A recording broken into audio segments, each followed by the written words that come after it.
Hey everyone, this is Revenge Fire. Let's get into tonight's story. My father handed me an envelope on my college graduation day and told me it was the last thing he owed me. My stepmother stood behind him with her arms crossed and a smile she didn't bother hiding. 8 years later, he called me 41 times in one morning. I watched every single notification light up my phone and I didn't answer once. My name is Emma. I'm 29 now.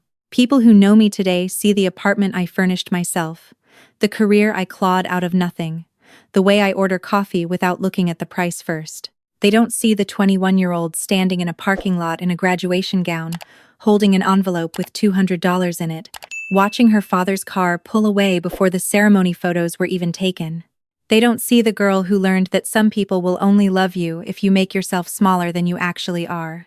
But I'm getting ahead of myself. Let me take you back to where it started, because the ending only makes sense if you understand how long the beginning actually lasted.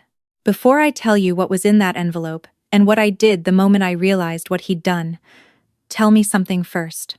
What time is it where you are right now, and what city are you watching from? I want to know how far this story is going to travel tonight. My father remarried when I was 13. Her name was my stepmother, and she came into our house the way a slow leak comes into a wall, quiet at first, then everywhere before you notice the damage. She had 2 sons of her own, both younger than me, and from the very first dinner we shared, I understood something that took me years to fully name. I was not a child she was gaining. I was a problem she was inheriting. My father had always been the kind of man who needed peace, more than he needed truth. He hated conflict the way some people hate the cold, not intellectually, but physically, in his chest, somewhere deep where he couldn't reach. So when my stepmother complained that I was moody, he told me to try harder. When she said I was ungrateful, he agreed with her at the dinner table while I was sitting right there. When she suggested I spend summers with my mother's sister instead of at home, he said it would probably be good for me. I was 14. I learned very quickly that in that house, keeping the peace meant shrinking myself until I fit into whatever shape made her comfortable. I don't want you to think my father was a monster. That's not the story. The story is more complicated and in some ways more painful, because he wasn't cruel the way people imagine cruelty. He was weak in the specific, damaging way that parents sometimes are present enough that you keep hoping, distant enough that the hope never lands anywhere solid. I worked hard in school because school was the one place where what I did actually counted. Grades didn't care who my stepmother was. Scholarships didn't care that she'd told my father I was difficult. I got into a 4-year university, 2 states away, on a partial academic scholarship and a mountain of financial aid I applied for entirely on my own, because when I'd asked my father to help with the forms, my stepmother had leaned in from the kitchen doorway and said, loud enough for both of us to hear, that maybe I should learn to figure things out independently since I was so determined to do everything my own way. My father had looked at his coffee cup and said nothing. I figured things out independently. I always did. College was the first time in 8 years I felt like I could breathe. Not because everything was easy, it wasn't. I worked 20 hours a week at the campus library, shared a room with 3 other girls my freshman year, and survived on dining hall pasta and sheer stubbornness. But the air was different when she wasn't in it. I slept without that tight feeling behind my sternum. I called my father on Sundays, and the conversations were short and surface level, the kind you have with someone you used to know. I stopped waiting for him to ask how I really was. I graduated 4 years later with a degree in business administration and a job offer I'd accepted before commencement week even started. I'd lined it up myself. I'd negotiated the salary myself. I hadn't told my father the details because telling him things meant they'd eventually reach her, and I had stopped handing her ammunition a long time ago. He came to graduation. I had not expected that. He showed up with my stepmother and her 2 sons, and they sat in the bleachers together while I looked for them from the field and felt something complicated bloom in my chest, something that was not quite hope but was close enough to hurt. The ceremony took 2 hours. When it ended and families flooded onto the grass, I found them near the flagpole. My stepmother was on her phone. Her sons were chasing each other around the base of the pole. My father was standing slightly apart from them, with his hands in his pockets the way he always did when he wasn't sure where to put himself. He hugged me. Stiff, brief, the kind of hug you give someone at a funeral. He said he was proud of me.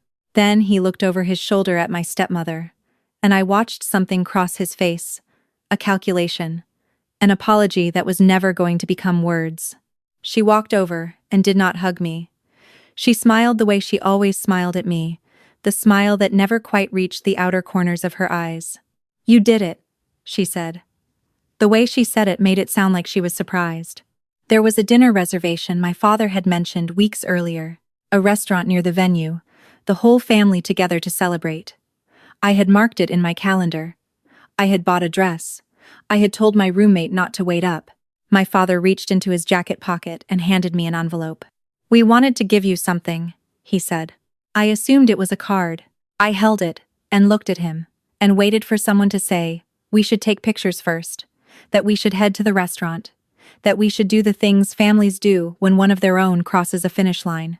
My stepmother looked at her sons and said they were getting restless and needed to eat soon. My father nodded. He said the restaurant had actually been a miscommunication, that they had a drive ahead of them, that her youngest had a soccer thing tomorrow morning. I stood there in my graduation gown, with the envelope in my hand, and understood, slowly and completely, that there was no dinner. There had probably never been a dinner, or there had been, and it had been quietly cancelled sometime in the last 2 weeks in a conversation I was not part of, the way most decisions about my place in that family were made. My father said he was proud of me again. Then he said they needed to get on the road. My stepmother said, "Take care of yourself, Emma," in the tone of someone closing an account. And then they walked toward the parking lot, her hand on his arm, her sons running ahead. And I stood there on the grass with 2,000 other graduates and their families, and I did not cry. I had learned a very long time ago not to cry where she could see it, and the habit had stayed. I opened the envelope when they were gone. $200 in cash. No card, no note. Just the bills folded once. I stood there and looked at the money and thought about the 4 years. The 3 jobs I'd worked simultaneously during finals weeks, the scholarship essays I'd written alone at midnight, the FAFSA forms I'd figured out by watching tutorial videos on my phone. $200. I put the envelope in my bag, took off my graduation cap, and walked back to my dorm. Here's the question that followed me for years after that parking lot. What do you do with the grief of a parent who is still alive? Because losing someone to death has a shape, a ceremony, a word for the people left behind. But losing a parent who is standing right there, who chose someone else's comfort over your existence again and again and again, there's no word for that. There's no casserole that shows up at your door. There's no day off work. You just carry it and learn to carry it quietly so that other people don't have to adjust their understanding of what a family is supposed to look like. I moved to the city where my job was, and I started building. Not dramatically, not all at once. I found a studio apartment I could barely afford and furnished it slowly, one piece at a time. I learned to cook real meals because eating well turned out to be a form of self-respect I hadn't known I was allowed. I made friends the way adults make friends, carefully, slowly, with a lot of coffee and a low tolerance for people who made me feel like a burden. I called my father occasionally, less and less as the years went on. The calls were always the same. He'd give me surface-level updates about her son's sports seasons, about their renovations, about things that had nothing to do with me. I'd give him surface-level updates about my job, my neighborhood, the weather. We were 2 people performing a relationship for reasons neither of us fully examined. I did not call on Father's Day one year.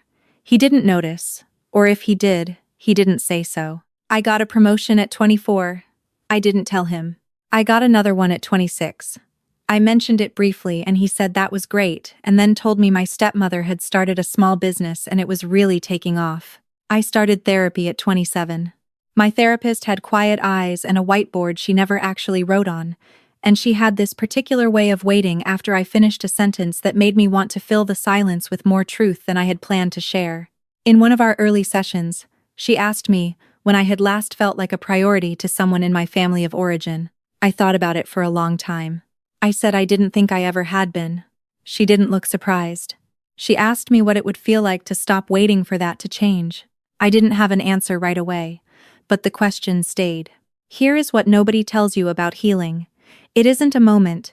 It isn't a conversation or a confrontation or a specific Tuesday where everything clarifies.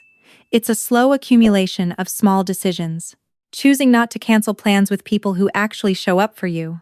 choosing to decorate your apartment in colors you like instead of colors that seem inoffensive, choosing to stop rehearsing explanations for why you are the way you are.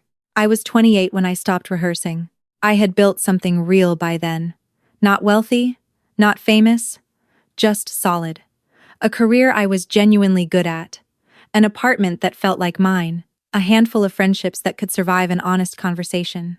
I had learned to ask for what I needed without apologizing for needing it. I had learned that my nervous system had been calibrated in a house where conflict meant punishment, and I was slowly, carefully, recalibrating it. I had also, after a lot of thought, quietly stopped reaching out to my father first. I did not announce this. I did not send a letter. I simply stopped initiating, and I waited to see if he would notice. He didn't call for 6 weeks. Then one Sunday he called, and I answered, and he sounded surprised that I picked up, which told me something I had already suspected. The calls continued, infrequent, thin as paper. I stopped volunteering information about my life, not out of cruelty, but because I had finally understood that the information went somewhere it didn't belong. It became material for her assessments, for her commentary, for whatever she said about me when I wasn't there. I was learning to protect what I had built. I was 29 when everything shifted. I was at my desk on a Wednesday morning, working through a set of quarterly projections that needed to be done before lunch, when my phone buzzed. I glanced at it and saw my father's name, and let it go to voicemail because I was in the middle of a calculation and would call back later. Then it buzzed again. And again.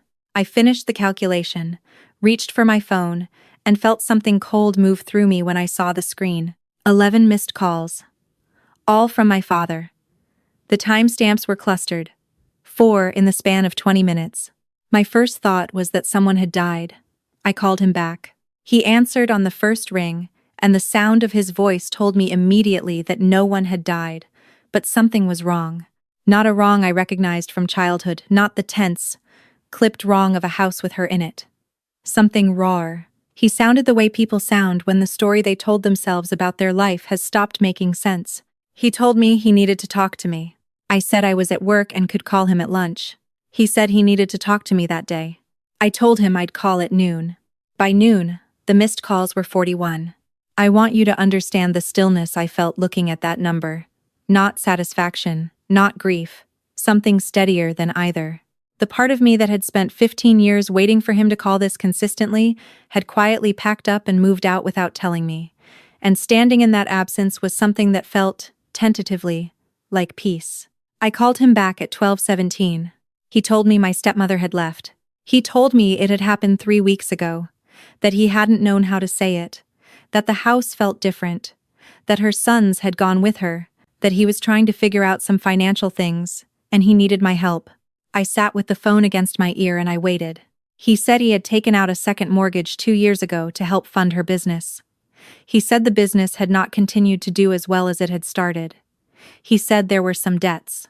He said he was looking at his options, and one of the options was that I could co-sign a loan for him to consolidate things, just temporarily, he said, just while he got back on his feet. He said it like it was a reasonable Tuesday request. He said, "You're good with numbers, Emma. You've always been good with this stuff." The last time someone in my family told me I was good at something, it was to extract something from me. I asked him when the last time he'd called me just to see how I was doing. He was quiet for a moment. He said he called me all the time. I said not 41 times. He didn't understand what I meant. I said I needed a few days to think. He said okay, but his voice had the shape of a person who was hoping the answer would be yes, and had already started building around that yes. I hung up and sat at my desk for a while, and then I called my therapist and left a message saying I needed to move my Thursday appointment to a phone session if possible. She called back in an hour. I told her what had happened. She asked me what I wanted to do. I said I didn't know yet. She asked me what I already knew. That was the question that opened everything up. Because the truth was, I already knew. I had known since the moment he said co-sign. I had known since the word loan. I had known since the 41 missed calls that his need for me was real, more real than it had ever been, and that it had nothing to do with me. It had to do with what I could do for him now that the person he had chosen over me was gone. He had structured his entire life around keeping her comfortable, and now the structure had no one in the center of it. And he had turned, the way people turn when something falls, toward the thing that had always been there. I had been the thing that was always there. Patient, quiet, ready to need less, ready to be good with numbers. I thought about the graduation parking lot, the envelope, the $200, the restaurant that had been canceled for a soccer game. I thought about every Sunday call where he had given me updates about her sons, and I had given him nothing of myself, because I had learned that giving him myself meant giving it to the household. I thought about my therapist asking me when I had last felt like a priority. Then I started writing down what I was going to say. He drove to my city the following Saturday. I had not invited him to my apartment, so he came to a coffee shop 2 blocks from my building. I got there first. I ordered my coffee, found a table in the back, and I waited. When he walked in, he looked older than I remembered. Smaller, too, in the specific way people look small when the story they told themselves about themselves stops holding. He spotted me and something moved across his face that might have been relief, and I remembered that I had always been good at making people feel relief, because I had always tried very hard not to be a problem. He ordered coffee. He sat down. He started talking before he'd even settled into the chair. The situation was more complicated than he'd made it sound on the phone. There were credit cards. There were payments. The second mortgage was more than he'd let on initially. He needed someone to co-sign a consolidation loan, just a formality really. He had the income to manage the payments. He just needed someone with a cleaner credit profile to get the bank's approval, because his score had taken some hits in the past 2 years. I let him finish. He looked at me expectantly. He had the look of a man who had spent decades watching people say yes to him and had not yet recalibrated for a different answer. I asked him one question first. I asked him if he remembered what he gave me the day I graduated. He looked confused. He said he remembered the ceremony. He said he remembered it was a long drive. I asked if he remembered the envelope. He thought about it. He said he thought they'd given me some money. I said $200. He said they hadn't known what I needed. I said I had needed a father at a graduation dinner, that I had bought a dress, that I had the restaurant marked in my phone calendar, that I had told my roommate not to wait up. His jaw shifted. He looked down at his coffee. I said, I want to be honest with you because I think you deserve honesty more than you deserve me pretending the last 8 years didn't happen. He looked up. I told him I was not going to co-sign the loan. I told him it wasn't because I wanted to punish him. I told him it was because I had spent a very long time being available for the moments when I was useful and invisible for the moments when I wasn't, and I was not willing to step back into that shape. His face shifted through several expressions that I recognized from childhood confusion, hurt, the beginning of defensiveness. He said he had always loved me. I said, I know you did. I said, love isn't the part I'm questioning. I said, what I'm questioning is whether love is enough to build a relationship on when the love keeps getting outranked by whoever else needs something from you first. His mouth opened and then closed. I told him I had thought carefully about what I was willing to offer and what I wasn't. I told him I was willing to give him the name of a non-profit credit counseling service I had researched that offered free consultations for people in financial distress. I had written it down on a piece of paper and I pushed it across the table. I told him there were options that did not involve putting my credit and my financial future at risk for a debt I did not create. He looked at the paper. He didn't pick it up. He said he hadn't thought I'd say no. I said, I know. He said he was my father. I said, yes, and I'm your daughter. And you came to me 41 times in one morning, after months of weekly calls, where you never once asked me how I was actually doing. That landed. I watched it land. I watched him sit with it, and I did not soften it for him, because softening it would have been a kindness to him that was a cruelty to me. He said he didn't realize. I said, I know that too. I want to tell you something that nobody puts in the redemption version of these stories. The moment didn't feel like victory.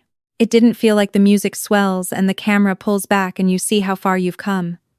It felt quiet and a little sad, the way true things often feel. I was sitting across from a man who had chosen the wrong thing too many times for me to hold my life open for him anymore, and I could see that he was beginning to understand it, and understanding it wasn't making him a different person. It was just making him someone who now had to sit with what he'd built. He picked up the paper eventually. He folded it and put it in his pocket. He asked if we could still talk. Not about the loan, just talk. I told him I was willing to have a relationship with him that was honest and that moved at a pace I was comfortable with. I told him that meant phone calls sometimes and maybe dinners occasionally, and that it did not mean rushing back to the way things had been, because the way things had been hadn't actually been a relationship. It had been me making myself available and him being too comfortable to notice the difference. He nodded slowly. He looked like a man who had driven to a city, expecting one thing, and was now holding something he hadn't known he needed. Before we left, he said something that I have turned over in my mind many times since. He said he was sorry about the graduation dinner.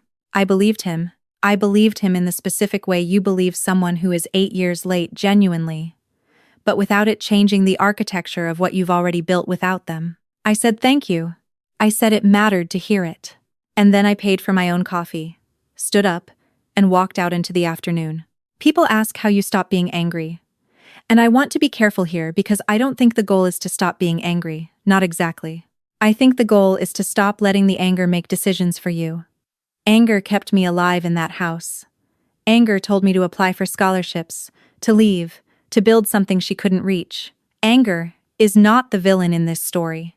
What I had to learn was that I could honor what I survived without staying inside it, that I could acknowledge what my father failed to give me without spending the rest of my life either waiting for it or punishing him for the absence. That the $200 envelope was a data point, not my worth. My worth was the apartment I decorated in colors I chose. My worth was the promotion I negotiated for myself. My worth was the decision I made in that coffee shop without raising my voice, without crying, without performing any version of myself that existed for someone else's comfort. He called 2 weeks later. Not 41 times. Once. I answered. He asked how I was doing. Actually doing. Not the surface version. I told him. Not everything. Not the parts I was still protecting. But enough. He listened. It wasn't fixed. Families like ours don't fix. Not the way people imagine. Not in a single phone call with a coffee shop receipt in someone's pocket. But something small and real shifted, and I held it carefully. The way you hold something fragile you're not sure yet whether to keep. I'm still deciding. What I know for certain is this. The moment I stopped co-signing for other people's decisions, literally and every other way, was the moment my own life started making the kind of sense I had been waiting for since I was 13 years old, in a house where keeping the peace meant losing myself. If you're listening to this and you recognize what I'm describing, the parent who needed you small, the family that required your silence, the specific exhaustion of loving someone who keeps choosing someone else, I want to say something directly to you. You are not too sensitive. You are not difficult. You are not the problem that requires solving. You are a person who learned to read a room too early and called it survival. And you were right. And also, you are allowed to stop now. You can forgive someone in your own heart and still change your phone to ring only once before going to voicemail. Forgiveness and access are not the same thing. You get to decide who gets in. Here's the honest question I want to leave you with. If someone who was supposed to protect you came back after years and asked you to make their life easier, would you open the door, or would you hand them a piece of paper with a phone number and let them figure the rest out themselves? Comment below. Tell me what you would do. I read everything. Every single one, because the more we say these things out loud, the harder it gets for anyone to hide behind the word family and call it love. Thank you for being here tonight. I'll see you next time.